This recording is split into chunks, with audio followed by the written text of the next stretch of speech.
सर्वसाधारणले त्यसो बोलाउनु सक्छ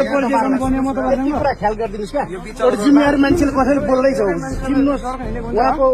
पत्ता लगाउनुहोस् उहाँले किन यो कुरा मान्छे एउटा हुन्छ म जस्तो सर्वसाधारण मान्छेले बोल्न सक्दैन तपाईँहरूसँग छ तर तपाईँहरू अघि नै मैले भने नि बोलीमा दिनु पर्यो के त्यसरी तपाईँहरू ठिक छ यहाँ तपाईँहरू जिम्मेवार हुनुहुन्छ कि सर्वसाधारण मान्छेले तपाईँहरूलाई यसरी यहाँ आउनुहोस् भन्न सक्दैन कि बुझ्नुहोस् सर हुनुहुन्छ कमान्डर साहब हुनुहुन्छ त्यति बुझ्नुहोस् क्या कमान्डर नै चाहिँदैन क्या कमान्डर चाहिँदैन तपाईँहरूको यो अफिसर यस्तो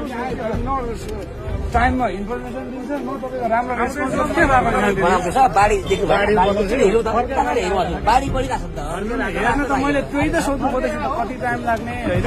तपाईँ बनाउँदैछ होइन 1-1.5 घण्टा लाग्छ भन्ने सबै एकचोटि हजुरको फोन नम्बर दिन्छु जान्दैन तपाईँको अब अलिकति गराउनुहोस् है अलिकति गराउनुहोस् है म त्यही लिनु खोज्दैछु क्या यत्रो जनता बसिरहेको छन् कम्तीमा चाहिँ मैले बुझ्न पाउँछु होला यस्तो पाउँछ गाडी बनाउँदैछ बाढी परिरहेको मान्छे पर खबर छैन यहाँ आयो यहाँ तपाईँको कतिवटा बाढी आउँछ होइन थाहै हुँदैन कि मास्टर पानी आइरहेको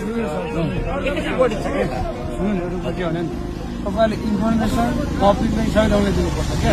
अब मैले यो अफिसर तपाईँको चाहिँ यो तपाईँको चाहिँ जवानलाई त बोलाएर चाहिँ सोध्नु खोज्दैछु कि तपाईँको चाहिँ कति समय लाग्ने भनेर बाटो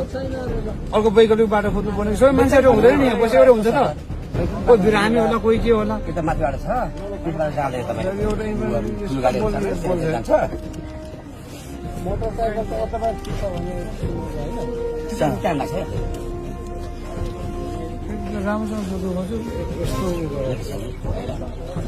अलिक सिकाउनु पर्छ है राम्रोसँग रेस्पोन्स मान्छे एउटा हुनु सुन्नु तपाईँहरूसँग म के भन्छु नि यता भाइले त बोलाउँछ त्यो भाइले कोही तपाईँ उता अफिसर तपाईँ आउँछ तपाईँहरूसँग म सांसद भनेर चाहिँ म सम्मान खोज्दिनँ म पब्लिक एज अ पब्लिक तपाईँले रेस्पेक्ट गर्नुपर्छ एज अ पब्लिकलाई है